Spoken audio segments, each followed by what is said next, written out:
வணக்கம் தலைவா, அனைவருக்கும் இனிய வணக்கம். இன்னைக்கு நம்ம இந்த ஒரு வீடியோவில் எதை பற்றி பார்க்க போகிறோம் அப்படின்னு பார்த்தீங்கன்னா, டிஆர்பி மற்றும் பள்ளி கல்வித்துறையில் வந்திருக்கு அந்த ஒரு முக்கியமான தகவல்களை பற்றி தான் இந்த வீடியோவில் நம்ம பார்க்கலாம். ஸோ நீங்கள் நம்முடைய சேனலில் முதல் முறையாக பார்க்குறீங்க அப்படின்னா மறக்காமல் ஒரு சப்ஸ்கிரைப் அண்ட் பெல்லை கிளிக் பண்ணி வச்சுக்கோங்க. வாங்க வீடியோக்குள்ளே போகலாம். பாலிடெக்னிக் கல்லூரி விரிவியாளர் தேர்வில் மோசடி 18 இடங்களில் அமலாக்கத்துறை ரெய்டு நடத்தியிருக்கிறதாக பல தகவல்கள் நமக்கு வந்திருக்கு. ஸோ பாலிடெக்னிக் விரிவியாளரில் நிறைய மோசடிகளில் நடத்தியிருக்காங்க. அது மட்டுமே கிடையாது, பள்ளி கல்வித்துறையில் ஆசிரியர்களுடைய நியமனம் பெண்டிங்கில் இருக்குது. ஸோ மீண்டும் பார்த்திங்கன்னா இந்த டிஆர்பியோடைய புதிய அறிவிப்புகள் எப்பொழுது வரும் அப்படின்ற மாதிரி கேள்விகள் இருக்குது. ஸோ பள்ளி கல்வித்துறையில் நீங்கள் எல்லாருமே எதிர்பார்த்த மாதிரி அந்த ஒரு பிஜிடிஆர்பியோடைய நோட்டிஃபிகேஷன் எப்பொழுது நமக்கு வெளியிட போகிறாங்க. டிஆர்பியில் பார்த்தீங்க அப்படின்னா ஆசிரியர்கள் இந்த டெட்டில் பாஸ் பண்ணவங்களுக்கு உண்டான 2013 டெட் பாஸ் போஸ்டிங் எப்பொழுது போட போகிறாங்க. டெட்டை பொறுத்த வரைக்கும் பார்த்திங்கன்னா இந்த இப்போ சிறப்பு எஸ்டெட் நடக்குது. இந்த தேர்வு பார்த்திங்கன்னா ஒத்தி வைக்க போகிறாங்களா இல்லையா அப்படின்றத பற்றி தான் வீடியோவின் வாயிலாக இந்த வீடியோவில் நம்ம பார்க்கலாம்.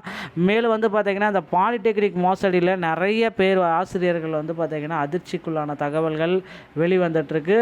ஸோ தமிழகத்தில் ஆசிரியர் தேர்வு வாரியத்தில் சென்னை, மதுரை, கோயம்புத்தூர், திருச்சி ஆகிய முக்கிய நகரங்களில் இந்த சோதனைகள் எல்லாமே நடந்துகிட்ருக்கு. பாலிடெக்னிக் கல்லூரி விரிவுரையாளர் இந்த தேர்வில் முறைகேடுகள் நிறைய நடந்திருக்கு. ஸோ ஆல்ரெடி இந்த காலேஜ் டிஆர்பியோடைய தேர்வையை ரத்து செய்யணும் அப்படின்ற மாதிரி போராட்டங்கள் ஒரு பக்கம் போயிருந்தாலும் இதற்கு ஒரு முக்கியமான முற்றுப்புள்ளி இதுவரை வைக்கல அப்படின்றது எல்லார் தரப்புலேருந்துமே எதிர்பார்க்கப்பட ஒரு விஷயங்க. ஸோ தமிழகத்தில் கடந்த 2017 ஆண்டு அரசு பாலிடெக்னிக் கல்லூரிகளில் 1058 விரிவுரையாளர் பணியிடங்களுக்கு ஆசிரியர் தேர்வு வாரியம் சார்பில் செப்டம்பர் மாதம் போட்டி நடைபெற்றது. 1.33 லட்சம் தேர்வு எழுதிய நவம்பர் 7 கடந்த 2017 நவம்பர் 7ஆம் தேதி தேர்வு வெளியாகின. தேர்வில் முறைகேடு இருப்பதாக தேர்வு எழுதியவர்கள் புகார் செஞ்சாங்க. தேர்வு வாரியத்தின் உறுப்பினர்கள் செயலாளர் உமா சென்னை காவல்துறை மற்ற குற்றப்பிரிவில் புகார் தெரிவித்தார். புகாரின் அடிப்படையில் அந்தந்த தேர்வுக்குரிய விடைத்தாள் மற்றும் மதிப்பெண்கள் தயாரித்த டெல்லி நிறுவனம் தேர்வில் முறைகேடு இருப்பதை முறை செய்து 156 பேர் மீது வழக்கு பதிவு செய்தது. இதில் பாலிடெக்னிக் விரிவாளர் பணிக்காக குறைந்தபட்சம் 25 லட்சத்திலிருந்து 35 லட்சம் என 50 கோடி ரூபாய்க்கு மேலே வசூல் செஞ்சுருக்காங்க. அதை ஓப்பனாக அந்த டைம் ஒத்துக்கினாங்க. மேலும் பார்த்திங்கன்னா இது எந்த அளவுக்கு இதை முற்றுப்புள்ளி வைக்கிறாங்க அப்படின்றது இன்னமும் அவங்களுக்கு ஒரு எக்ஸாக்டாக இதை சொல்ல முடியல. ஸோ இதில் நிறையா இந்த மாதிரி ஒரு தேர்வில் மட்டுமா இல்லை எத்தனை தேர்வில் இந்த மாதிரி முறைகேடுகள் இருக்குது அப்படின்றது இதை களைஞ்சி ஆகணும் அப்படின்ற மாதிரி குறிப்பிட்டு சொல்கிறாங்க. மேலும் பார்த்திங்கன்னா இந்த பாலிடெக்னிக் விரிவியாளர்களுடைய தேர்வை ரத்து செஞ்சுட்டு மீண்டும் தேர்வு நடத்துறதுக்கு நிறைய வாய்ப்புகள் இருக்குது.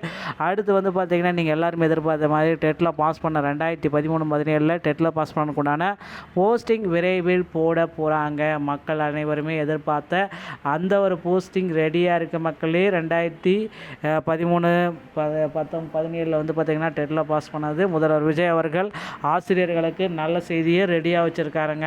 அதே போல் பிஜிடிஆர்பி மற்றும் யூஜிடிஆர்பியுடைய நோட்டிஃபிகேஷனும் நமக்கு ரெடியாக இருக்குது.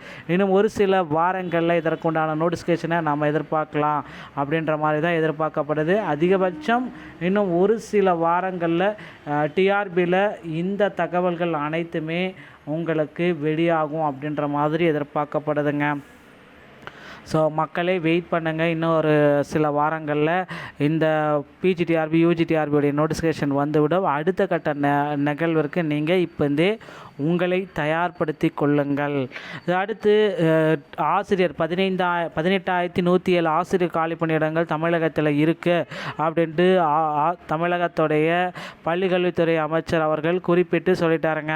ஸோ இவ்வளோ வேக்கன்சிஸ் இருக்குது, எப்போ முடிப்பீங்க, இந்த வேக்கன்சிஸ் எல்லாமே எப்போ போட்டு முடிப்பீங்க அப்படின்ற மாதிரி கேள்விக்குறிகள் இருக்குது. ஸோ கண்டிப்பாக இந்த வேக்கன்சிஸ் எல்லாமே உரிய நேரத்தில் உரிய டைமில் போட்டு முடிப்போம் அப்படின்ற மாதிரி குறிப்பிட்டே சொல்லியிருக்காங்க. பள்ளிக்கல்வித்துறை கல்வித்துறையில் சில மாற்றங்களை கொண்டு வர போகிறதாகவும் நமக்கு சொல்லியிருக்காங்க. டிஆர்பியில் இது மட்டுமே கிடையாது, பகுதி நேர ஆசிரியர்களுக்கு பணி நிரந்தர வாய்ப்பை கொடுக்கணும் அப்படின்ற மாதிரி கோரிக்கைகள் போயிட்டுருக்கு. கண்டிப்பாக பகுதி நேர ஆசிரியர்கள் அனைவருக்குமே பணி நிரந்தரத்துக்கு உண்டான ஒரு வாய்ப்பை வழங்குவாங்க அப்படின்றத நிச்சயமாக எதிர்பார்க்கலாங்க. ஸோ டிஆர்பியில் இந்த தகவல்கள் அனைத்துமே ரொம்ப ரொம்ப பயனுள்ளதாக இருக்கும் அப்படின்னு நம்புகிறேன். மீண்டும் பார்த்தீங்கன்னா புதிய தகவல்களை பெற நீங்கள் நம்முடைய சேனலை சப்ஸ்கிரைப் அண்ட் பெல்லை கிளிக் பண்ணி வச்சுக்கோங்க. காலேஜ் டிஆர்பியோடைய ரிசல்ட்டை விரைவில் எதிர்பார்க்கலாம். ஸோ டெட்டு 2013 மற்றும் 17 பாஸ் பண்ணக்கூடாத போஸ்டிங் எதிர்பார்க்கலாம். ஸோ டெட்டில் பார்த்தீங்கன்னா 60 மார்க் எடுத்தால் நீதிமன்ற தீர்ப்பையும் நாம் இந்த வார இறுதிக்குள்ளார வரும் அப்படின்ற ஒரு நம்பிக்கையோடு இருக்கலாங்க. நன்றி, வணக்கம்.